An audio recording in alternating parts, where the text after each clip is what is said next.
energia, ele é capaz de pular de um lugar para o outro em nível de energia. Então ele vai absorvendo energia, em algum momento ele consegue pular de um lugar para o outro, né? Esse salto quântico é uma das coisas que a física quântica explica, né? E ela mostra numa coisa prática o que isso significa, né? Então é possível a gente bronzear-se ao sol, mas não em frente à fogueira, né? Porque para um elétron executar um grande salto quântico com emissão de luz ultravioleta é necessária uma fonte de energia mais poderosa que a queima da madeira. Então aí a gente pode começar a compreender um pouquinho que o salto quântico existe, mas ele precisa de forças maiores aí para que o elétron possa absorver essas energias e poder dar esses saltos, né? Então é uma coisa interessante a se estudar um pouco mais. E Lawrence Darkash fala o seguinte: quando à noite não conseguir dormir, pare de contar ovelhas e converse com o pastor. Talvez seja uma forma lúdica da gente perceber que para a gente poder sair da nossa dimensão, né, e ter uma noite mais tranquila, a gente tem que não ficar no dia a dia das ovelhas aqui. Existe uma teoria que diz que o salto quântico, ele na verdade não é só na questão do elétron. Através da mudança do padrão vibratório, né, que os seres espirituais todos têm, quando você vai tendo energias de vibração menos densas, né, você tem capacidade de fazer saltos aí através do tempo e das dimensões. Então aí as coisas começam a ser entendidas de por que os espíritos têm certas capacidades. E o Balde novamente falando, né? Vossa razão não é a medida das coisas. Quer dizer, não dá pra gente pensar que os outros sejam do jeito que a gente é, porque os outros são diferentes nas suas características, né? O mundo físico e o mundo espiritual são muito diferentes e por isso eles têm capacidades diferentes. Existe uma outra característica que se fala muito na questão quântica, que é o spin. Na verdade, o spin a gente vai visualizar dessa maneira, mas não é exatamente assim que funciona, né? Pelo menos não se sabe exatamente como funciona. Então a gente usa às vezes medidas que os nossos olhos e coração podem entender hoje, né? Mas é a medida. O spin é um estado quântico em que ele gira em torno de si, né? E essa característica dá uma força e dá uma certa realidade ao elétron. Então essa é como se fosse uma capacidade do elétron de se manter sólido aí. Essa é uma ideia que se faz disso, né?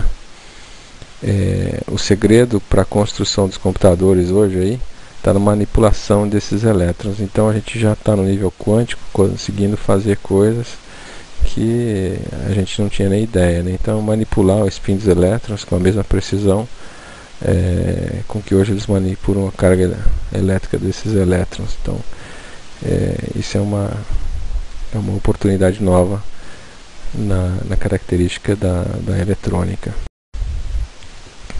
No caso da apometria, a gente fala muito em inversão dos spins. E o Lacerda fez deu muitas informações nesse nível, né, dizendo que a modificação do momento angular do spin, né, da maneira com que ele gira em torno dele mesmo, né, no seu ângulo, afeta o equilíbrio da substância. Então às vezes é possível você inverter esse momento angular, que é uma característica, não é bem um girar em si, mas é uma característica que a gente usa dessa maneira para falar. Essa inversão desse momento angular pode quebrar a condensação daquela matéria, mesmo as matérias mais sutis. pode perder essas energias e aí fica a dissociação desses componentes e aí perde a coesão. Então a inversão no sentido da rotação dos spins pode ter efeitos aí chamados devastadores no campo magnético do átomo, e aí as coisas se complicam quando a gente tem essas capacidades também. Pietro Baldi fala que o entrelaçamento dessas forças é a base da nossa vida. Então tudo isso unido é que cria essa consistência, né? Então a espinapometria ele pode ser um recurso a ser usado, e é um recurso a ser usado por espíritos que têm aí maiores capacidades. A gente também tem essa possibilidade, mas as coisas têm mais limitações, né? A dielimetria, na verdade, na apometria, é um pouco isso, né? Ela é um processo em que a gente pode dar um pouco de tornar as coisas mais maleáveis. Então, quando você faz a dielimetria, você consegue modificar certos padrões da matéria, né? A matéria é mais sutil ou menos sutil. Então, é como se a gente pudesse, através desse estado aí diferenciado da matéria, a gente poder mexer as coisas ao nosso prazer. É como se você pegasse uma gelatina e pudesse moldar ela como se fosse um capacete, por exemplo. Então você pode criar as coisas de forma diferente, né? Tem aí N explicações para isso. Então toda força será fraca se não estiver unida, né? Gênio La Fontaine é um antigo aí que já falava isso antigamente, né? Na eletrônica existe N possibilidades, né? Essas possibilidades aí vai ter N situações que você vai ver em que é possível mexer na consistência das coisas. E tem um artigo que fala que o componente quântico se esfria ao ser olhado. Quer dizer, olhando para ele você não pode apenas fazer assim uma vez, você pode retirar a energia dele. Então estamos fazendo muitos experimentos aí em todas as áreas, né? E isso é uma coisa que pode trazer consequências boas e ruins também. Todo espírito tem que progredir incessantemente, né? Isso está no Livro dos Espíritos. A gente não pode parar no tempo. Então a eletrônica com certeza trará novas situações para o cotidiano em que nos ajudarão a progredir, né? Então está nascendo com isso o que a gente chama de novas ciências, né? A bioquímica quântica. Agora tem 1 milhão de coisas aí se falando nisso. Isso é um texto que eu retirei da internet, né?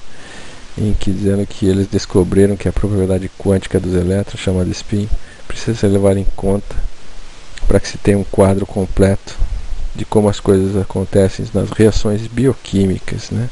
Então a gente começa a ver aí o pessoal de outras áreas tentando entender o que essa questão aí dos spins e da física quântica influencia aí os componentes do ser humano, inclusive. A realidade sem forma, sem cor e impalpável só pode ser contemplada pela inteligência, que é o guia da alma. Quer dizer, Platão lá atrás já tinha um pensamento adequado ao dia de hoje, né? Em função talvez da própria intersensibilização que esses seres já tinham por serem filósofos 24 horas por dia, né? Hoje em dia tem equipamentos aí que, usando características aí da quântica, começam a fazer coisas que são quase que absurdas, né? Como